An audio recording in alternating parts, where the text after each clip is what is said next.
What do fascists do when they see strange images and bright colors and discover confusing feelings within themselves? They call the Degenerate Art Police.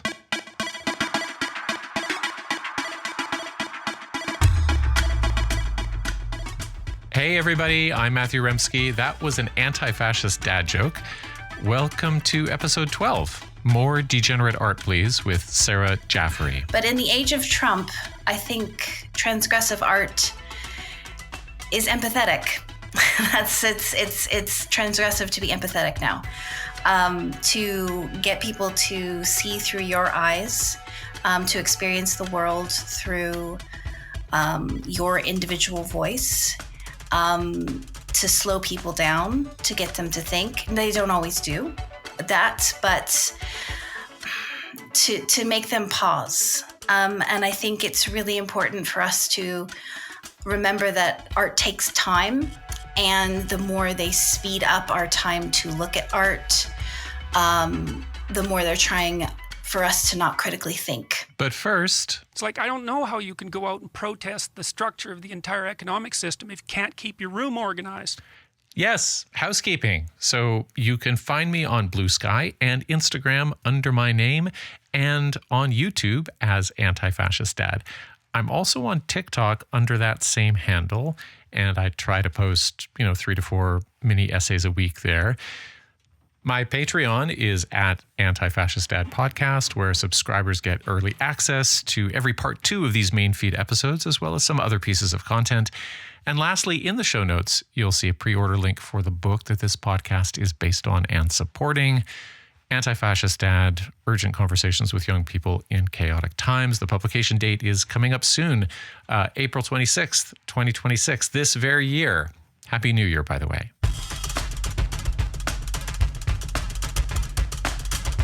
In fascist, squish, and anti-fascist news of the week, in keeping with the theme today with Sarah Jaffray, I'll briefly ping the anti-fascist photography intervention of Christopher Anderson in his recent Vanity Fair collection of portraits of White House figures. If you haven't seen them, I'll link to them in the show notes. They're incredible. And what's so powerful about Anderson's series is that he can describe himself as a professional noticer, as you'll see in the accompanying text, not as an anti-fascist, and he doesn't have to use any terminology. He doesn't have to engage in any debate. He can simply visually frame Trump's cabinet members for who they are: anxious, alienated, isolated, awkward. J.D. Vance is backed up against a wall, slightly off-center. Susie Wiles is standing next to what seems to be an infinite regress of darkened rooms where a ghost is floating in the furthest room in the back. The image that parallels comments she made in the interview that she thought for some reason would be off record allude to how Trump reminded her of her alcoholic family. And she looks stunned and terrified as she gazes into Anderson's lens. And then there's Marco Rubio. At first, he looked to me like he was standing like a kind of depressed Christopher Robin looking down at Pooh, although Pooh is a table lamp glowing orange like his boss. But then there's also this hint that he's about to collapse forward in a kind of fentanyl fold. Carolyn Leavitt is desperately trying to strike a power pose in her full figure portrait, but Anderson gets in nauseatingly close for a facial shot that shows that her makeup people don't really respect her enough to cover the filler injection marks on her lips. But I also got to give bonus points here for Anderson showing another approach to gender performance. There's so much to say about the misogyny of Trump's world, especially during this wave of Epstein revelations. And feminist writers and content creators have been doing a lot of great work on the so-called Mar-a-Lago look that women in the Trump sphere seem to uniformly adopt as they get closer to the center of power, from Kristi Noem to Kimberly Guilfoyle to Erica Kirk. But Anderson seems to degender all of his subjects with these relentlessly close and granular shots that strip out all of the puffed up or hair-flipping performativity that characterize the gender essentialist scene. And I think he really helps to clarify that gender itself is an abstraction, something that the photographer has to buy into and agree to spotlight, and he just doesn't. There's nothing powerful or vital about any of these people in these sterile scenes, and I think that's because he's taken away their weaponization of gender. Stephen Miller is shot in shadows that hollow out his cheeks and make him look like the reincarnation of Joseph Goebbels. But behind him in one of the photographs is an 1870s painting called Indian Encampment on the Platte River, and it's by a painter named Thomas Worthington Whitridge, and it depicts Native Americans on horseback crossing the Platte River and returning toward their teepee village. Now, the painting was notable for its time because of its portrayal of indigenous communities as calm, non-threatening, in harmony with nature. These are just people doing their thing. They're not aggressive. They're not antagonistic. They're not a threat to anybody. So Anderson is putting the racist deportation czar, Stephen Miller, in front of that. Now, I think it's safe to say that Anderson won't be invited back to the White House after this, but the fact that he was able to get as close as he did is a real tribute to how photography, unlike journalism, I think, can really be a black box to the elite. At one point, somewhat vulnerable Stephen Miller remarks to Anderson, "You know, you have a lot of power in the discretion you use to be kind to people." And Anderson replies, "Yeah, you know, you do too." And so what's perfect about this as a guerrilla attack is that, as my guest will point out, image control is everything to fascists because they can feel how fragile and brittle things are in their unseen worlds. Sarah Jaffray is an art historian, an educator, a curator, and writer who focuses on modern art, and she particularly focuses on philosophy, politics, and artistic process. She currently heads up the art history program at City Lit and previously worked as lead educator for the Bridget Riley Art Foundation in the Department of Prints and Drawings at the British Museum. She's also worked at Wellcome Collection, exploring the connections of art, medicine, and human experience. Her art history scholarship really focused on the links between poetry and painting in late 19th century France. And then her cultural studies work has focused on the use of Instagram in anti-capitalist protest. Here's our conversation.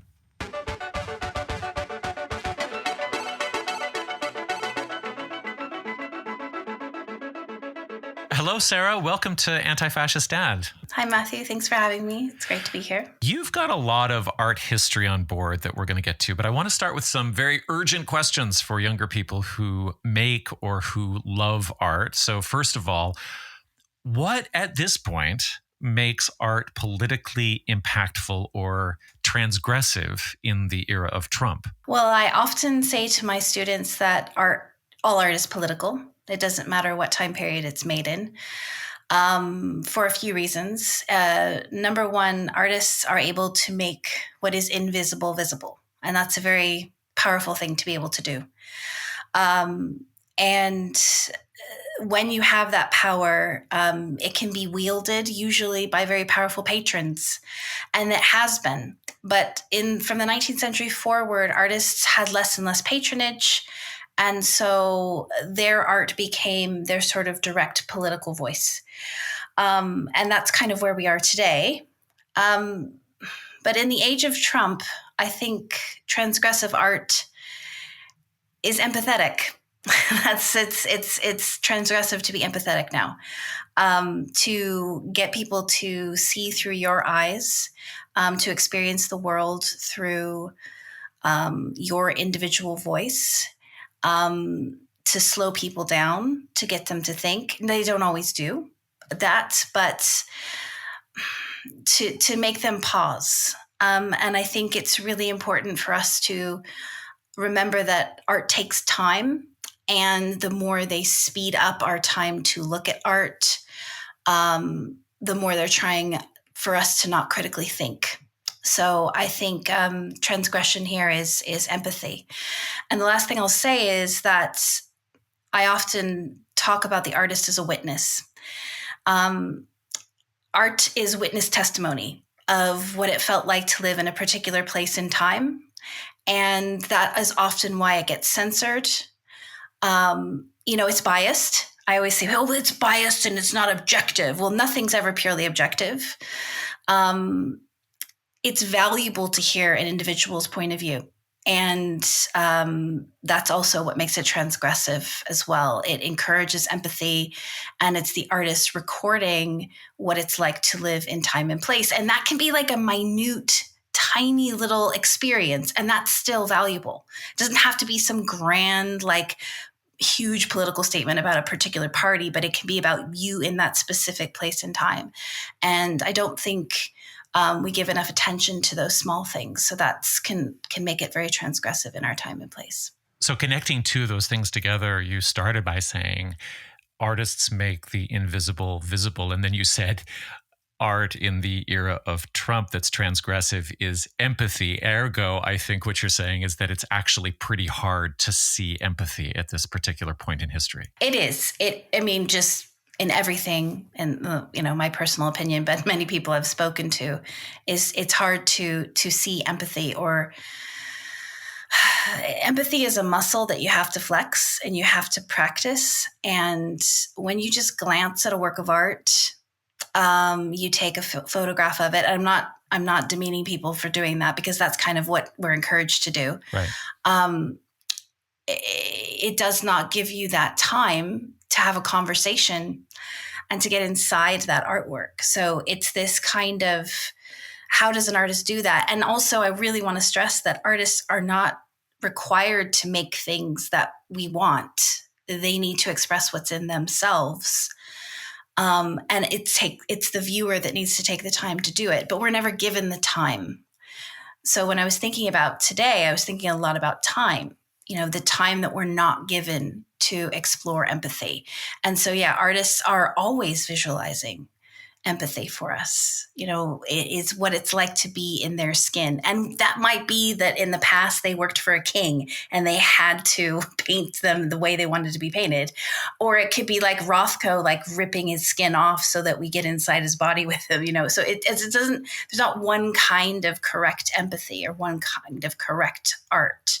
But it takes imagination and it takes time to get inside those things. And I think you've said the word time and speed, and you've invoked like patience maybe about 8 times already. Yeah. And so my follow-up question was like, what makes art politically impactful in the era of Trump? And why is it not made with AI? Yeah, AI is a shortcut.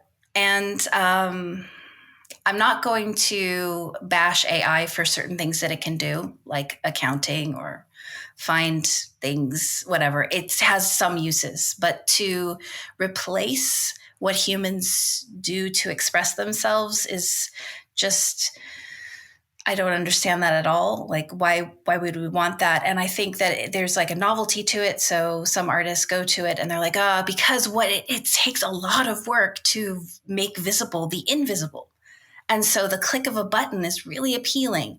But the whole point of art, and I don't want to preach to artists, but I'm preaching to the people who are curious about art and don't really know what it takes. It's not like just, I know what's in my head and I get it onto the paper or the canvas or the stone or whatever. It is process. It is the time of experimenting, trial and error. You learn through making. The British painter Bridget Riley talks about how she has an eye at the end of her pencil, and that she doesn't know what she makes until she begins to make it. Right. And AI is that shortcut. And it's also stealing from other artists. Right.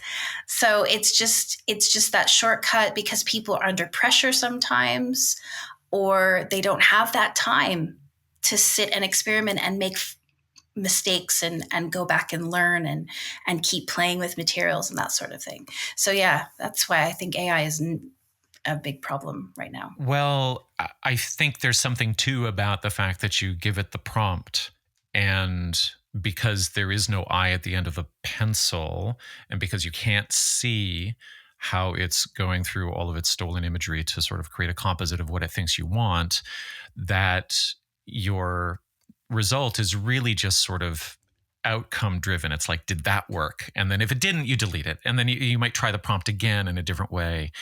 And then you delete it if it doesn't work out. But I don't know that as you're interacting with that, you would be learning anything about process. Exactly, you're not. And I think people are tricked into thinking that they, again, we're such an outcome oriented society, like just get there, just make this, and that is contrary to every work of art ever made, including music, including books, including films. And that removes the human element of it. It's not simply that it's just generating through a machine, but it is also removing the human process and creativity of it. And that's why I find it really problematic, because it's just saying that art is an outcome or a product when it isn't. It's an exploration. And I often use this analogy with my students. It's like, when you read a novel, you don't read the first 2 lines and put it down and say, I got it. You read the whole thing.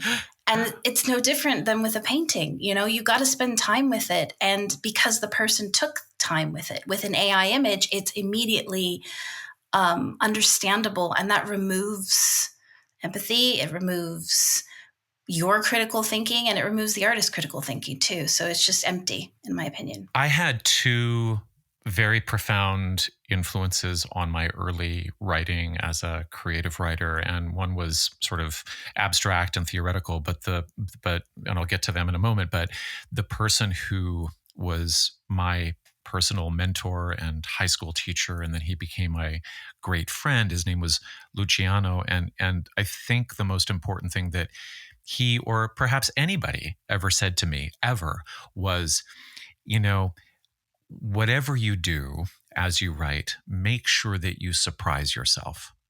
Like if you are not surprised by reading over the sentence that you just wrote, then you've probably become some kind of parody of yourself. You've probably become some kind of parrot of what you think you want to do.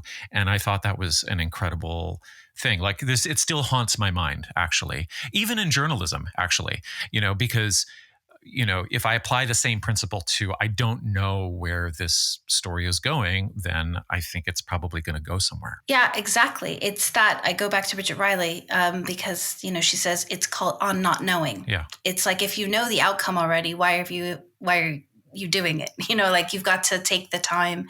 And yeah, there's moments of surprise, and it's not about, you can't make art about other people.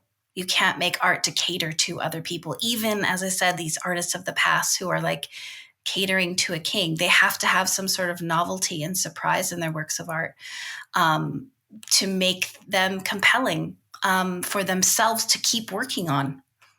And when you just get like, okay, I want a picture of the Mona Lisa and Beyonce, and then you just put it in there. Do you think, just one more question about AI, and then I want to get to the history that you've done on art and fascism, but there is this principle that people have recognized when they're trying to figure out, like, why does this feel so weird to look at?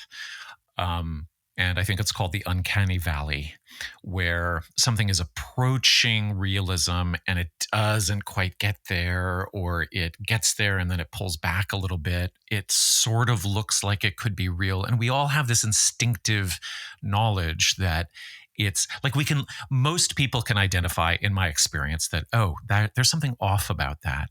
Now, I think in a former time, there would have been a value in somebody being able to create that experience with their own artistry. Mm-hmm.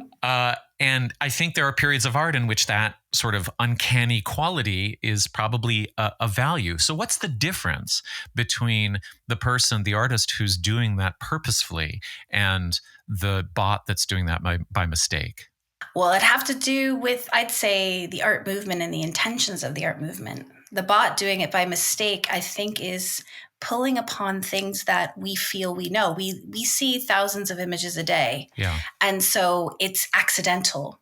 And we're like, I feel I've seen that because you have in some way. Our brains are just like these vast spaces of recognition. And whereas an artist, say like the Surrealists, or I'm thinking also too of a Renaissance artist named Hans Holbein, who intentionally made strange things. Right.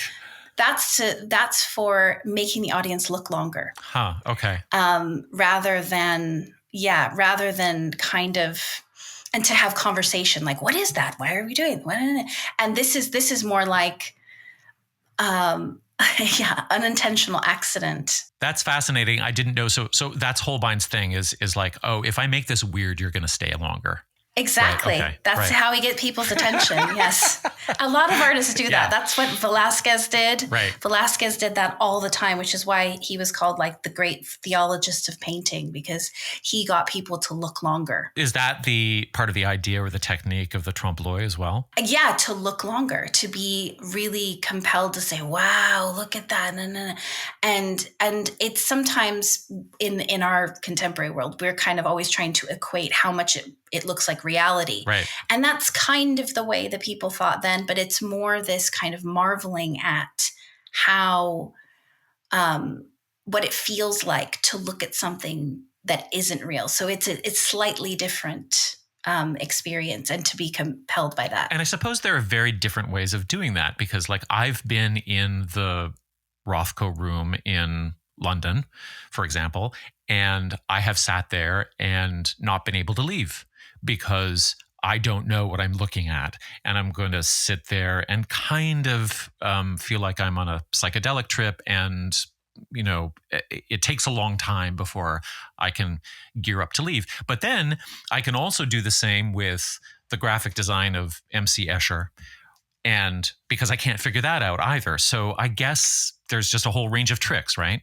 There is. And I explain it in this way to students that I have, and I have so many students over the past 20 years, is art is about disorientation. And that's how the artist is going to get you to look longer. Right. And that's exactly why abstract art like Rothko is completely abstract, because you have to, it's not spoon feeding you narrative. Right. And so the artist wants you to spend more time thinking about why you're disoriented. And that becomes an individual experience rather than some sort of, boilerplate, this is what this artwork is about. And that's why I think people are uncomfortable with that kind of art, because it's like, it takes time. Going back to time again. Okay, so let's backing up into your field to get very specific. Can you tell us a little bit about the key shift in fairly recent art history from optical replication to modern abstract or symbolic forms, and what that meant politically? Because a huge part of that shift, as I understand it, came out of the First World War, at least if we're talking about Europe, right? Yeah, and I think if we're getting into fascism, we talk about European art, because the Europeans are sort of the origin of fascism. So that's what we're going to do. Yeah, right. It's to make a very short timeline is that we have the Industrial Revolution in the end of the 18th and early 19th century, which gets rid of artisans. The people who made ceramic salt shakers and all those things, those things go away. So there's a little carved tables, carved chairs. Yeah, exactly. Right. Okay. Exactly. And, my students, I'll take them to a museum. They'll say, oh, how could anyone afford this? I'm like, well, they have no choice, because that's all there was. They couldn't go to IKEA and buy something. Right. So yeah, there's that transforms art completely.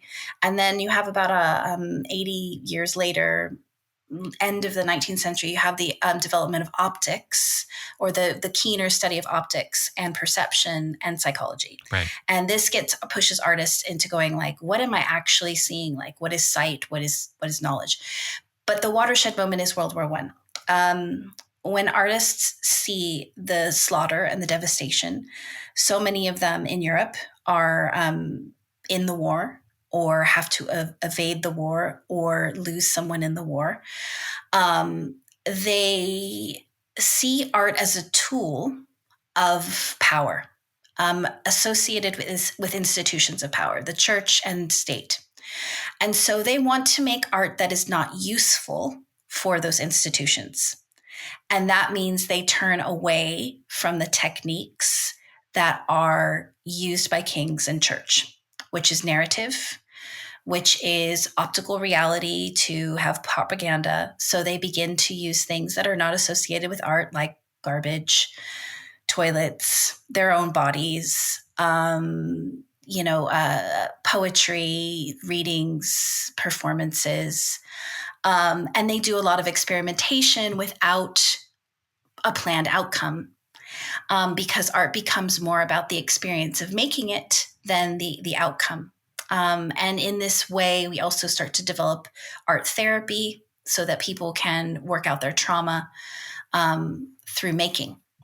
So that's that watershed moment, and one of the key reasons why artists are like no more of optical reality. And then we can get into what is kind of, it's a little bit cliche, and I think it's really quite too cursory of a summary, but why would you want to depict a world that looked like the horrors of that time? Some artists do, though, and they do it really well. So I think that might be the reason for some artists, but I think by and large, art is a tool of these institutional power systems, and so they want to do what is not useful for them. You know, it makes me think of the three downward arrows of the old anarchist and anti-fascist flag, where, you know, one downward arrow is down with fascism, one is down with monarchism, one is down with the church. There are variations on that, of course, but it sounds like there was a very specific kind of rationale that we have been doing this in service of power, and we're not going to do that anymore. Was that explicit, or did people just feel their way into that way of doing art as they recovered from their various traumas? This is why we have our isms. The isms clearly tell us in their manifestos that it is explicit. Okay. So it depends on, there are certain artists working independently outside of the isms, but the big isms of this time period are Dadaism and Surrealism, it was an offshoot of Dadaism. But you could also include in Germany what is called Neue Sachlichkeit, or new objectivity, which didn't have a set manifesto per se, but it was about reflecting the world through a new kind of objectivity, which is very biased and subjective, and it's very confusing. Yes, the new objectivity, not like the old objectivity, but actually quite subjective. It is, right? Exactly. It's okay. Again, the artist is witness. Like, my witness is truth. It doesn't matter what it looks like. This is what I've experienced, so it's objective. Right. And that's what the movement is about. And it's a massive collective movement in the middle of the 1920s in Germany. And these are all happening at the same time. Well, Dadaism kind of dries up by 1922, but Surrealism and New Objectivity are these two key movements on the continent that are explicit, that we are doing this for this purpose of dismantling institutional power. I'm not so familiar with the history of why Dadaism would dry up, but my understanding of that movement is that a primary focus was not just about withdrawing attention or service from, institutions, but also questioning like the basic foundations of how language works, or whether or not philosophy is real, or whether or not we actually understand each other when we're speaking to each other at all. And didn't the war just tell us that maybe there is no such thing as a shared sort of human communication system? Is that fair? Yes, it is. Because the leader of the movement was a poet. Or one of the key leaders of the movement was a poet. And so we have this interest in that words don't mean, the meaning that we assign to words is arbitrary. Right.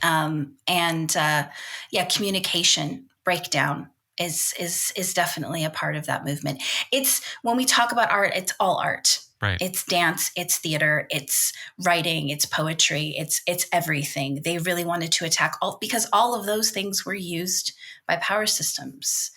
And to encourage people to go to war. Exactly. Or just to kind of like say, this is the glory of our culture. Yeah. To encourage. I don't know if they were encouraged or forced. And then, yeah. Some of them were encouraged. Others were forced. Yeah. The poet you're referencing, are you talking about Kurt Schwitters? I'm talking about Tristan Tzara, but Kurt Schwitters is another poet of the movement. So what happens with Dada is founded in Zurich, Switzerland in 1915, and then it migrates to Berlin in 1918, right. and then into Kurt Schwitters is in Hanover. And then it dries up about 1922 because of infighting, and it feels too... Because they don't have a shared language, exactly, right? Exactly. They don't. Dada's so fragmented. Yeah. And it's also really destructive. Like there is, the goal is to destroy everything. Right. And so the movements of the 1920s are constructive, but a constructive of a new world or a world they want to see. But also a world that the emerging fascism in that time begins to label as degenerate. So, is the new objectivity, for example, in Germany, does that become a target of what Hitler goes on to call degenerate art, and of course his entire cohort? He gave a whole speech about it, right? Yes, absolutely. I mean, that was his main target, were the degenerate artists. And it's one of the most important exhibitions in the history of art. A Degenerate Art Exhibition was coupled with the Great German Art Show. Sound familiar? They were side by side, like in two different pavilions? Yes. I did not know that. Yes. Okay. More visitors to the Degenerate Show. And on the night of... Because it was more interesting. It was more interesting. It was like, it's still one of the most visited exhibitions of the 20th century. And it toured the country too. Right. And so... Yeah, the Degenerate Art Show, Hitler gave a speech. I highly recommend reading it because you see echoes of it when we talk about art today. One of the things is like Hitler says these kind of disingenuous cliques, he calls them, who make art for themselves and not for the people. And I think that really sticks with a lot of modern and contemporary artists. They're disingenuous, that they're kind of like laughing at you. Because real art looks like this. But yeah, degenerate is like this degeneration of society, and particularly the Neue Sachlichkeit, or the new objectivity artists. And the one they hated the most was Otto Dix and George Gros. What was wrong with them in particular? They were both soldiers in World War I, and they hated what Germany did to its own people. Right. Otto Dix was also... very interested in dismantling traditions of sexuality, what women were supposed to look like. Right. He held nothing back from portraying soldiers that were disabled, from war, undervalued, and so he made these grand paintings about that. And one of them was so popular that it toured the country in 1926, and it was immediately purchased by the Dresden Museum of Art. It's gone now. The Nazis burned it. Wow. Because it showed disabled soldiers, it showed the war itself. So the people really valued it, but the Nazis saw it as a degeneration of German culture.